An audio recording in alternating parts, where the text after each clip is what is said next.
এটা আপনাদের বাসা? হ্যাঁ। তাহলে তো বাসায় চলে আসছি, ভিতরে গেলেই তো অভিনয় শুরু করে দিতে হবে। আরে ব্রিফ করেন, ভিতরে গিয়ে কি অভিনয় করবো, ব্রিফ করবেন না? আপনি আমার হাজবেন্ড, আমি আপনার ওয়াইফ, আমাদের অনেক বছর ধরে সম্পর্ক। এই বিষয়গুলো মাথায় রেখে তারপর আপনি অভিনয় করবেন। যতটুকু শিখিয়ে দিয়েছি অতটুকুই অভিনয় করবেন, কোনো ওভার অ্যাক্টিং করবেন না। আমেরিকার ভিসা প্রসেসিং সবকিছু ডান, এখন শুধু অ্যাডমিশন ফিটা দিতে হবে। হাতে একটা টাকাও নেই। আমরা তো রুম শেয়ার করি, তার মানে কি আপনি আমার বয়ফ্রেন্ড না আপনি আমার হাজবেন্ড? আপনার আর আমার সম্পর্ক কি? কিসের রুম শেয়ার করেন আপনি? হ্যাঁ, আমি প্রত্যেকদিন সন্ধ্যায় তো চলেই যাই, রুম শেয়ার করি। আর ওই ছেলের সাথে কিসের সম্পর্ক আপনার? কি সম্পর্ক? সবাইকে আমার মতো অনেস্ট না। আরে মাহিম ভাই, কি অবস্থা? বসো না। এই তো ভালো, কেমন আছিস? এই তো তোমার কাজকর্মের কি অবস্থা? এই যাচ্ছে, এখন তো খুবই ব্যস্ত আমি, বুঝছিস? সামনে দুইটা সিনেমা, এগুলো প্রস্তুতি নিচ্ছি। ব্যস্ততা। যাই হোক, কেমন রাখলি? পরিচয় করিয়ে দেই, আমার বান্ধবী রিদি। আর রিদি মাহিম ভাই আমার এলাকার বড় ভাই। আমরা ছোটবেলা থেকে একসাথে বড় হয়েছি। ভাইয়া কিন্তু অনেক আগে থেকে থিয়েটার করে, অনেক ভালো অ্যাক্টর। মাহিম ভাই, ওর একটা দরকারি আজকে তোমাকে ডেকেছি। আচ্ছা, বুঝছি। লুক ফিগার ঠিকঠাক আছে, ভালো করতে পারবে, কিন্তু আমি তোকে রিকোয়েস্ট করতে পারবো না, বুঝছিস না? এটা তো মানে দিবস স্বপ্ন না যে আসলে আমার নায়িকা হয়ে গেলাম, অভিনেত্রী হয়ে গেলাম। হ্যাঁ, এটা হতে তো আসলে স্ট্রাগল করতে হয়, বুঝছেন? চেষ্টা করে যান, হবে। না ভাই, আপনি আসলে ভুল বুঝছেন। আমি আপনার সাথে অভিনয় করতে চাই না। তাহলে আমাকে কি দরকার? ও একজন অ্যাক্টরকে হায়ার করতে চায়। আরে তাই নাকি? হ্যাঁ, এটা তুই আগে বলবি না? আরে সব কথা খালি পেটে জমে না। কি খাবি বল, কি খাবেন বলেন না? কি আছে বলতো? বার্গার, একটা বার্গার দাও, আর তুমি একটা ইয়ে করো, ফ্রেশ জুস দিও আমাকে। হ্যাঁ ঠিক আছে, না বলেন। নাটক আছে, সিনেমা, ক্যারেক্টার কি? ক্যারেক্টার বলতে আপনাকে হাজবেন্ডের ক্যারেক্টার প্লে করতে হবে। খুবই ভালো। আচ্ছা, লিড কাস্ট তো, সাপোর্টিং কাস্ট কিন্তু আমি করতে চাই না।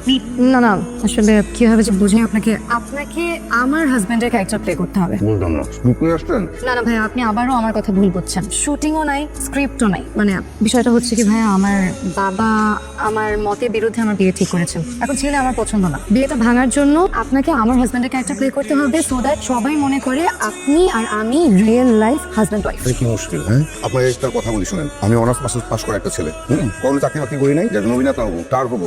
এটা 2 নম্বরে আমি করতে পারবো না, অনেক স্ট্রাগল করতেছি, সেটা ঠিক আছে, কিন্তু এই 2 নম্বরই আমার তার করা সম্ভব না। এটা চিটিং বাজে। আর আপনি কি করতেছেন এটা? হ্যাঁ, বাবা মায়ের সাথে প্রতারণা, এইসব আমি করতে পারবো না। আচ্ছা ভাইয়া, যত টাকা লাগে আমি দিব, কিন্তু প্লিজ আমাদেরকে ফিরিয়ে দিন না। আমি অনেক বড় বিপদে আছি ভাইয়া, প্লিজ।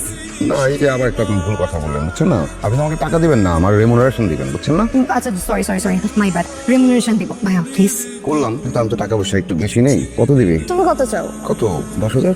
10,000? এটা বেশি হয়ে গেল না? আরে আমি এর চেয়ে বেশি নেই, 20,000 করে নেই। তোর বান্ধবীর কাজ, তাই আমি বললাম যে 10,000। ঠিক আছে, যা, তোর বান্ধবী যেহেতু 2,000 টাকা কম নিলাম। আচ্ছা ভাইয়া শোনেন, আমি আপনাকে পার ডে 5,000 টাকা দিব। এর থেকে বেশি ভাইয়া দিতে পারবো না। আপনার মান্থলি 3 লাখ টাকা আসবে। বল,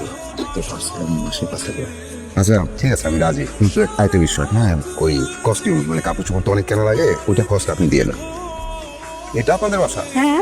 তাহলে তো বাসায় চলে আসছি, ভিতরে গেলেই তো অভিনয় শুরু করে দিতে হবে। আরে ব্রিফ করেন, ভিতরে গিয়ে কি অভিনয় করবো, ব্রিফ করবেন না? কি অভিনয় করেন আপনি? আপনাকে ব্রিফ করতে হবে। দেখেন, আমি আপনাকে আগেও বলেছি, আপনি আমার হাজবেন্ড, আমি আপনার ওয়াইফ, আমাদের অনেক বছর ধরে সম্পর্ক। এই বিষয়গুলো মাথায় রেখে তারপর আপনি অভিনয় করবেন। আর ভেতরে গেলে বাবা আপনাকে দেখলে একটু রাগ করতে পারে, খুবই স্বাভাবিক, আর বকাঝকা করতে পারে, কিন্তু আপনি ভয় পাবেন না। আর প্লিজ কোনো রিঅ্যাক্ট করবেন না। যতটুকু শিখিয়ে দিয়েছি অতটুকুই অভিনয় করবেন, কোনো ওভার অ্যাক্টিং করবেন না। আর যদি কোনো অসুবিধা হয় তাহলে আমি তো আছি, আমি দেখে নেবো।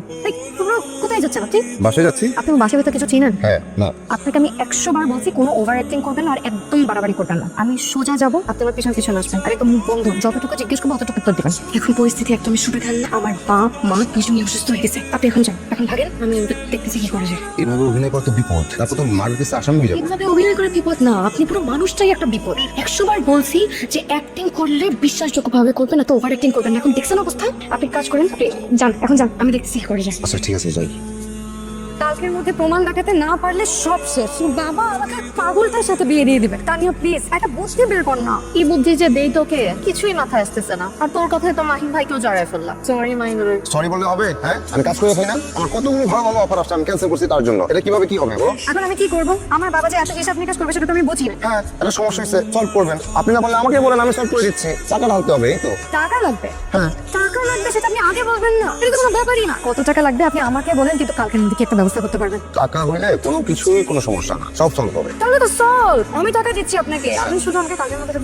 কি ব্যাপার, আপনি এভাবে এখানে শুয়ে আছেন কেন? সরি, কিন্তু এটা তো কথা ছিল না। কি করেছিল না? মানে ওভারনাইট করার তো কথা ছিল না। মোবাইল নাই? আচ্ছা, আপনাকে আমি বুঝিয়ে বলি। আমি তো আসলে আপনার বাসায় যদি থাকি তাহলে 24 ঘন্টা অভিনয় করতে হবে, কিন্তু আমি তো 24 ঘন্টা অভিনয় করতে পারবো না। হ্যাঁ, কিন্তু এটা ছাড়া আপনার তো কোনো উপায় নাই। হ্যাঁ, সমস্যা নাই। আমি যদি রাতে অভিনয় করি তাহলে রাতের অভিনয়ের জন্য আপনার এক্সট্রা পে করতে হবে। আপনি ঠিক আছে, আমি আপনাকে এক্সট্রা পে করবো, কিন্তু রাতে এক ঘরে কোনোভাবেই থাকা যাবে না। এটার একটা সলিউশন বের করতে হবে as soon as possible। আপনি একদম চুপে চুপে এখান থেকে চলে যাবেন, কেউ যেন টের না পায়। আর একটা কথা, খুব সকাল সকাল চলে আসবেন, কেউ যদি আপনাকে দেখে তাহলে কিন্তু কি মুশকিল, এ করলে আমি থেকে যেতে পারতাম।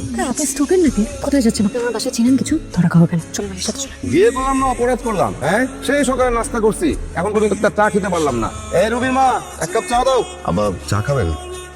কি ডিউটির কথা কি সব ভুলে গেছেন? আপনার না সকালে আসার কথা ছিল, আসলেন না কেন? আপনি জানেন বাসায় সবাইকে ম্যানেজ করতে আমার কি পরিমাণে কষ্ট হয়েছে? সবাই আপনার কথা জিজ্ঞেস করছিল, তাও তো আমি কোনো রকম এটা ওইটা বলে সবাইকে ম্যানেজ করছি। আমি অসুস্থ আর রাতে ঘুম হয়ে যাই। ও আচ্ছা, যাই হোক, সন্ধ্যার ফুপুর বাসায় দাওয়াত আছে, আসতে হবে কিন্তু।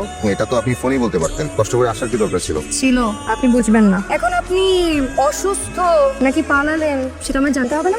ভালো কথা, যেটার জন্য আসছি। এই না, এটা হচ্ছে এই মাসের অ্যাডভান্স। এত টাকা এখনই দিলেন? টাকা নিয়ে যদি পালাই? পালালে পালাবেন, তাহলে আমার কিছু আসা যায় না। আর একটু আগে না আপনি বললেন যে আপনার মা অসুস্থ, তো আপনার মাকে চিকিৎসার টাকা পাঠান। আজকে দুপুর 2টায় শার্প আমার বাসায় থাকবেন, দেরি হয় না যেন, খবর আছে। 2টায়, লেট হয় না যেন। রিমোটটা দাও তো। কেন রিমোট দিতে হবে? যে শোটা চলতেছে ওইটাই তো ভালো, এটা দেখো। আরে যাও, এক কাপ চা করে নিয়ে আসো আমার জন্য। রবি মা, কি হয়েছে আপা? ভাইয়ের জন্য এক কাপ চা বানিয়ে নিয়ে আসো তো। না না, আমি আমার বউয়ের হাতে চা ছাড়া কার হাতে চা খাবো না। আরে বাবা, কি নাটক শুরু করছো তুমি? দিনের মধ্যে 32 বার চা খাও, এখন কি আমি দিনের মধ্যে 32 বার চা বানিয়ে নিয়ে আসবো তোমার জন্য? আর কি কাজ? যাও যাও যাও, চা বানিয়ে নিয়ে আসো। আমি পারবো না, যাও। আপা গো, স্বামীর সাথে এত উঁচু গলায় কথা বলতে হয় না, যান না, এক কাপ চা বানায় নিয়ে আসেন।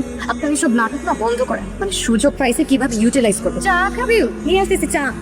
বুঝলাম না, এখন বলে অভিনয় বন্ধ করতে। অভিনয় করতে আসছি না, হাজব্যান্ড ওয়াইফের অভিনয় তো এরকমই হয়, কনফিউজ করে দেয় আমাকে পুরো। টাকাটাকে ম্যানেজ করতে পারছিলি? আমি একটু বের হচ্ছি। কি ব্যাপার, মন খারাপ? আমার মন ভালো না খারাপ সেটাতে আপনার দরকার কি? না, আমার কোনো দরকার নাই, কিন্তু শেয়ার করলে টেনশন একটু কমে, শেয়ার করতে পারেন। নিয়ে টেনশন কমবে না। আমেরিকার ভিসা প্রসেসিং সবকিছু ডান, এখন শুধু অ্যাডমিশন ফিটা দিতে হবে। হাতে একটা টাকাও নেই, আর বাবার কাছে এতবার এত এক্সকিউজ দিয়ে টাকা নিয়েছি যে এখন আর টাকাও ধার যেতে পারবো না। টাকাটা কি খুব বেশি দরকার? দরকারই তো। অ্যাডমিশন ফিটা যদি সময় মতো না দিই তাহলে আমার আমেরিকা যাওয়ার প্ল্যানটাই ক্যান্সেল হয়ে যাবে। নেন, এটা রাখেন। কি এটা? ধরেন এটা ক্যাশ চেক, আমার এই মাসের এমআরআই। এটা তো আপনার টাকা, এটা আপনার আর্ন করা টাকা, এটা আপনি আমাকে কেন দিচ্ছেন? হাজবেন্ডের টাকা, ওয়াইফের টাকা, একই কথা। অভিনয় বন্ধ করেন, বাস্তবে আসেন। এটা নর্মাল, এই টাকা আমি রাখতে পারবো না, এটা আপনার টাকা, আপনি রাখেন। আমি নর্মাল, এটা রাখেন আপনি। আপনি না 4 মাস ধরে বাড়ি ভাড়া দেন না, ধার দেন না করে ঘুরছেন আপনি, এটা আমি নিতে পারবো না। রাখেন। এটা অভিনয় শিল্পী মাহিমের বাসা না? মাহিবের বাসা ছিল, এখন নাই। মানে ওকে বের করে দেওয়া হয়েছে। কেন?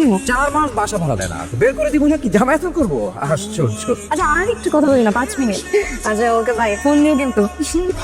American boyfriend. এই হ্যালো, এক্সকিউজ মি, উনি আমার বয়ফ্রেন্ড না ফ্রেন্ড সেটা দিয়ে আপনার কি? আর যদি বয়ফ্রেন্ড হয়েও থাকে সেটা নিয়েও তো আপনার কোনো মাথা ব্যথা থাকা উচিত না। ওনার সম্পর্কে আপনি কতটুকু জানেন? আর জানার বোঝার কি আছে, যেভাবে কথা বলেন বোঝা যায় না। আমেরিকায় গিয়ে তো তার ফ্ল্যাটে উঠবেন। হ্যাঁ, তো ফ্ল্যাট শেয়ার করলে কি বয়ফ্রেন্ড হয়ে যায় নাকি? তবে আমরা তো রুম শেয়ার করি, তার মানে কি আপনি আমার বয়ফ্রেন্ড না আপনি আমার হাজব্যান্ড? আপনার আর আমার সম্পর্ক কি? কিসের রুম শেয়ার করেন আপনি? হ্যাঁ, আমি প্রত্যেকদিন সন্ধ্যায় তো চলেই যাই, রুম শেয়ার করি। আর ওই ছেলের সাথে কিসের সম্পর্ক আপনার? কি সম্পর্ক? সবাইকে আমার মতো অনেস্ট রাখ। সবাইকে আমার মতন অনেস্ট? হ্যাঁ, নিজেকে কি মনে করেন আপনি? নিজে সাজু সাজেন? আপনার চরিত্র সম্পর্কে আমি খুব ভালো করেই জানি। আপনার ফোন খুললে 15-20টা মেন নাম্বার এমনিতেই পাওয়া যাবে। নাম বলা শুরু করবো আমি, নমিতা, ললিতা, সাগরিকা, আর বলবো আমি। আপনি কি আমার ফোন চেক করছেন? পাসওয়ার্ড করেন কোথায়? যে না পাসওয়ার্ড, এটা চেক করার জন্য কি অনেক বড় সড়ো হ্যাকার হওয়া লাগে নাকি? মানুষ ঠিকই বলে ঘরের বউ ভয়ঙ্কর, গোয়েন্দার চাইতেও ভয়ঙ্কর। এখন আমি বুঝতেছি তা অভিনয় হোক আর বাস্তবে হোক। আর আপনি তো হচ্ছেন একটা ভেজা বিড়াল, ভাতটা এমন করেন যে ভাজানো চুলটাও খেতে পারেন। সেই দিনে তো ওই যে গত পরশু দিন কি যেন ওই নায়িকার নাম, নমিতা, ওর সাথে হেসে হেসে কথা বলতে দেখ। আজকে তো দেখছি এক মেয়ের সাথে কথা বলছেন, বিয়েতে গেছেন না? এই দাঁড়ান তো, ঘটনা কি বলেন তো? অভিনয় করতে ডাকছেন, অভিনয় করতেছি। হ্যাঁ, আপনি তো দেখে আমাকে নিয়ে রিসার্চ করতেছেন। কি ব্যাপার, আমার পিছনে কি স্পাইডার এসে? আমাকে ঠেকা পড়ছে নাকি যে আপনার পিছনে স্পাইডিং করবো? দেখেন আমার সামনের মাসে ফ্লাইট, আমার ভিসা প্রসেসিং সবকিছু ডান, আমি চলে যাবো। আমার তো কাজ নেই আপনার পিছনে দেখে রেখে। আপনি না থাকলে আজকে যে কি হতো? আচ্ছা, আমেরিকার ভিসা টিসা সব হয়ে গেছে তাই না?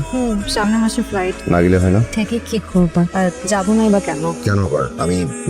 আমি বলতে চাচ্ছি আঙ্কেলের এই অবস্থায় যাওয়াটা কি উচিত হবে? হয়তো উচিত না, কিন্তু যদি থেকে যায় তাহলে পরিণাম এর থেকেও ভয়ঙ্কর হবে।